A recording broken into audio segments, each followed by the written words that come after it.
Hello, Dr. Bapuji Salunkhe, Institute of Engineering and Technology Kolhapur welcomes you to e-learning platform. This is Science and Humanities Department.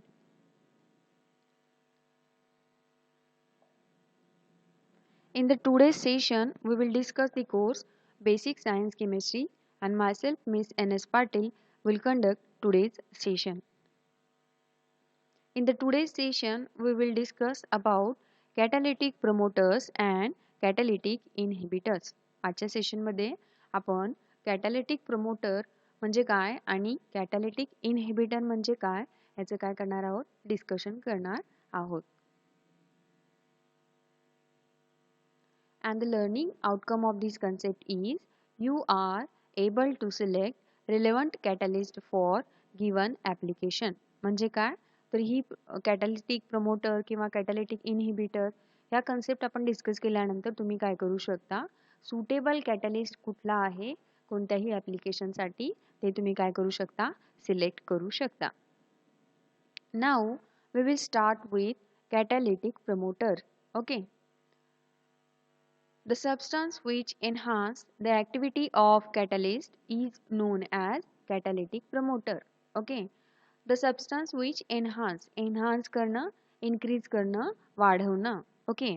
जो substance catalyst ची activity काय करतो, enhance करतो त्याला काय म्हणायचं catalytic promoter.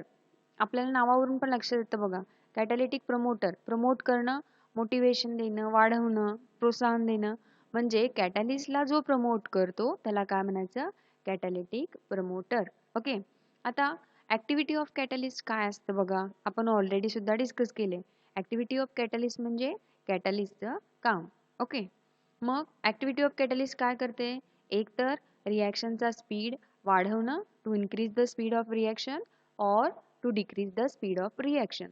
रिॲक्शनचा rate वाढवणं किंवा रिॲक्शनचा रेट काय करणं कमी करणं हे काय आहे कॅटॅलिस्टचं काम आहे कॅटॅलिस्टची ऍक्टिव्हिटी आहे. मग ही जी कॅटॅलिस्टची ऍक्टिव्हिटी आहे ही कॅटॅलिस्टची ऍक्टिव्हिटी जो सबस्टन्स काय करतो एनहान्स करतो वाढवतो त्या सबस्टन्सला काय म्हणायचं आहे कॅटॅलिटिक promoter.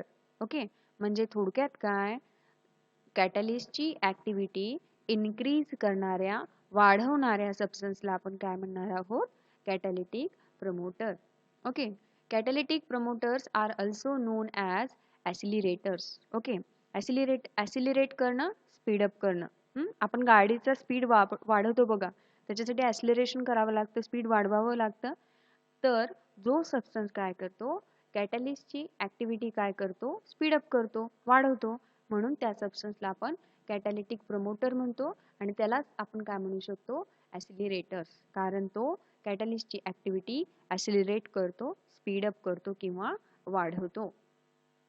Now we will discuss the examples. आपण एक्झाम्पल्स बघूयात मग आपल्या लक्षात येईल. Manufacture of ammonia by Haber's process is carried out by using molybdenum or aluminum oxide and potassium oxide promoter to increase the activity of iron catalyst. म्हणजे काय आहे तर मॅन्युफॅक्चर ऑफ अमोनिया म्हणजे अमोनिया तयार करताना हायबर्स प्रोसेसने आपण काय केलं करतो मॉलिब्डेनम किंवा ॲल्युमिनियम ऑक्साईड आणि पोटॅशियम ऑक्साईडचं मिक्सचर. मॉलिब्डेनम एक किंवा ॲल्युमिनियम ऑक्साईड आणि पोटॅशियम ऑक्साईडचं मिक्सचर आपण काय म्हणून वापरतो प्रमोटर म्हणून वापरतो. कशासाठी to increase the activity of iron catalyst. Iron कॅटॅलिस्टची ऍक्टिव्हिटी इन्क्रीज करण्यासाठी आपण काय करू शकतो एक तर मॉलिब्डेनम वापरू शकतो किंवा पोटॅशियम ऑक्साईड आणि ॲल्युमिनियम ऑक्साईडचं मिक्सचर वापरतो. असं का तर बघा आपण नॉर्मली सुद्धा अमोनिया गॅसचं सिंथेसिस करू शकतो बाय युजिंग नायट्रोजन आणि हायड्रोजन गॅस. ओके. आणि या रिॲक्शनचा स्पीड वाढवण्यासाठी आपण काय वापरलं आयर्न कॅटॅलिस्ट आपण वापरलं. म्हणजे इथं कॅटॅलिस्टचं काय काम आहे ऍक्टिव्हिटी ऑफ कॅटॅलिस्ट काय आहे सांगा to increase the speed of reaction. म्हणजे या रिॲक्शनचा स्पीड वाढवण्याचं काम कोणाचं आहे आयर्नचं आहे. मग ही जी आयर्नची ऍक्टिव्हिटी आहे to increase the speed of reaction हे आपण काय करू शकतो आणखी वाढवू शकतो. काय वापरून एक तर मॉलिब्डेनम वापरून किंवा पोटॅशियम ऑक्साईड आणि ॲल्युमिनियम ऑक्साईडचं मिक्सचर वापरून. लक्षात आलं का? म्हणजे थोडक्यात काय, मॉलिब्डेनमच्या किंवा या दोघांच्या प्रेझेन्समध्ये आयनची ऍक्टिव्हिटी काय होते, वाढते. म्हणजे रिॲक्शनचा स्पीड आणखी वाढणार आहे. ओके, म्हणून हा जो सबस्टन्स आहे मॉलिब्डेनम किंवा हे तुम्ही मिक्सचर असू शकतं पोटॅशियम ऑक्साईड आणि ॲल्युमिनियम ऑक्साईड, या मिक्सचरना तुम्ही काय म्हणणार आहात, कॅटॅलिटिक प्रमोटर. लक्षात आलं का? कारण याच्या प्रेझेन्समध्ये ह्या आयनची ऍक्टिव्हिटी काय झाली, वाढली. आयनची ऍक्टिव्हिटी काय होती, to increase the speed of reaction, आणि ही ऍक्टिव्हिटी आयनची मॉलिब्डेनमच्या प्रेझेन्समध्ये काय होते, आणखी वाढते. म्हणजे थोडक्यात मॉलिब्डेनमनं काय केलं, आयनच्या ऍक्टिव्हिटीला प्रमोट केलं, ऍसिलरेट केलं. म्हणून आपण मॉलिब्डेनमला काय म्हणू शकतो, प्रमोटर, कॅटॅलिटिक प्रमोटर. ओके, आणि मॉलिब्डेनमच्या ऐवजी सुद्धा आपण काय वापरू शकतो, पोटॅशियम ऑक्साईड किंवा ॲल्युमिनियम ऑक्साईडचं मिक्सचर आपण वापरू शकतो.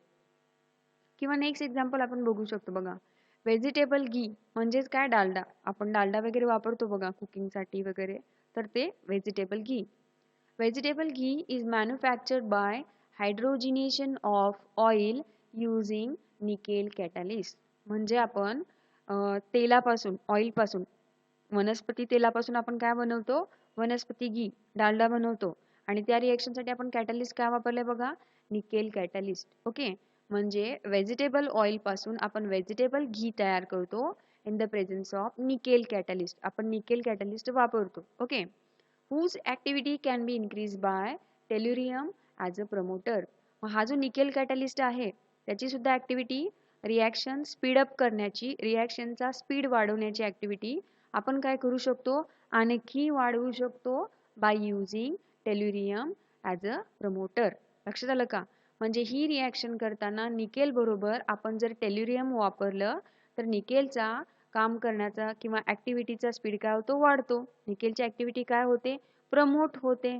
म्हणून या केसमध्ये आपण टेल्युरियमला काय म्हणणार आहोत, प्रमोटर. कारण टेल्युरियम काय करणार आहे, निकेलची ऍक्टिव्हिटी काय करणार आहे, एनहान्स करणार आहे.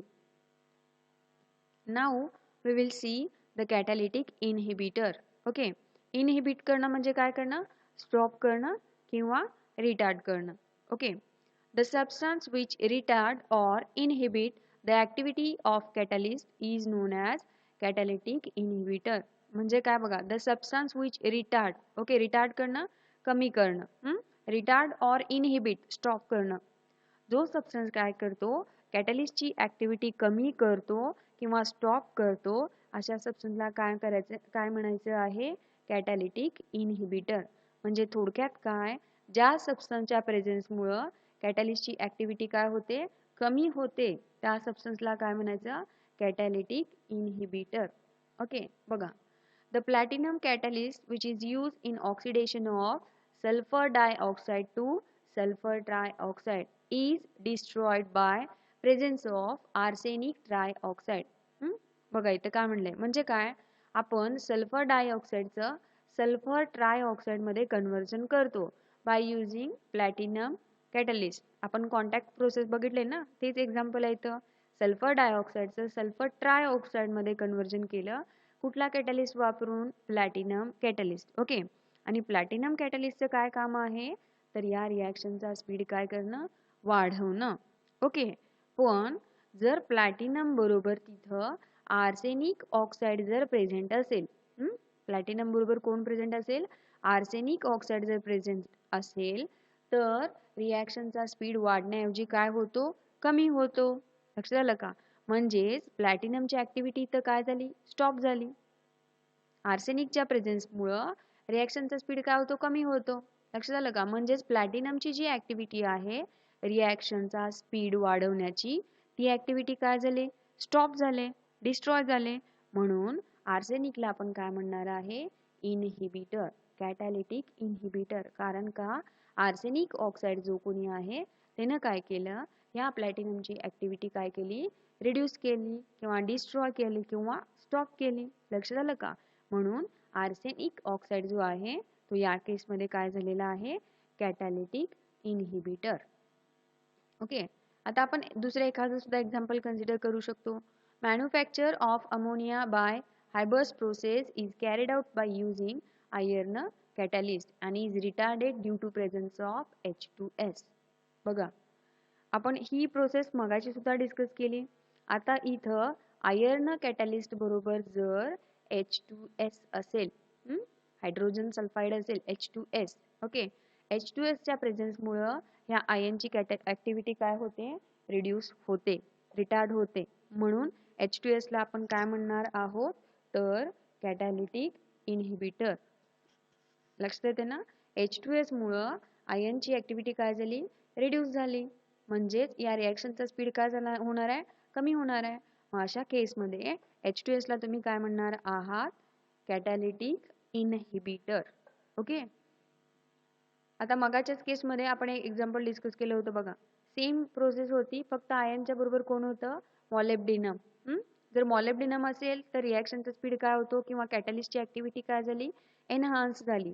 म्हणून आपण मॉलिब्डेनमला काय म्हणलं होतं, कॅटॅलिटिक प्रमोटर.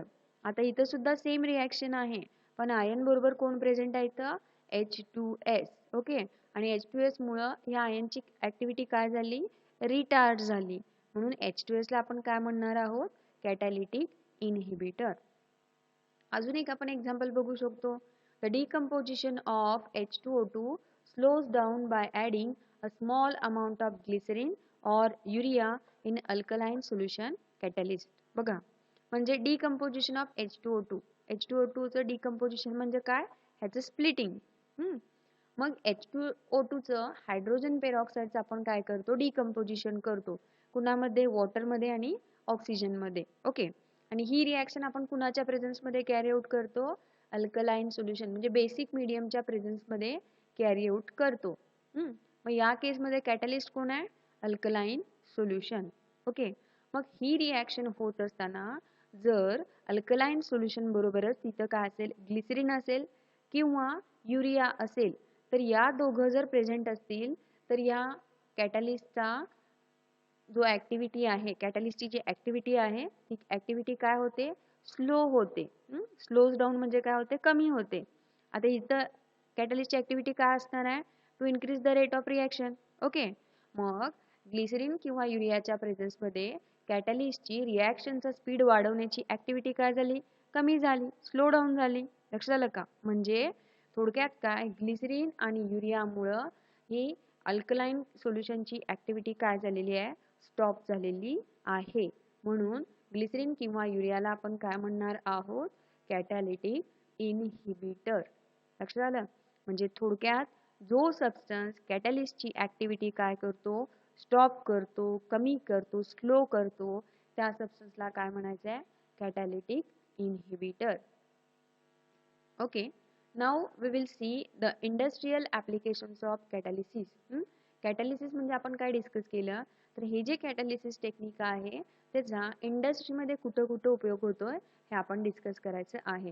बघा, म्हणजे इंडस्ट्रीमध्ये कुठल्या प्रोसेसमध्ये कॅटलिस्ट वापरला जातो थोडक्यात. बघा, फर्स्ट वन काय आहे, nitric acid is prepared by Ostwald's process by using platinum gauge.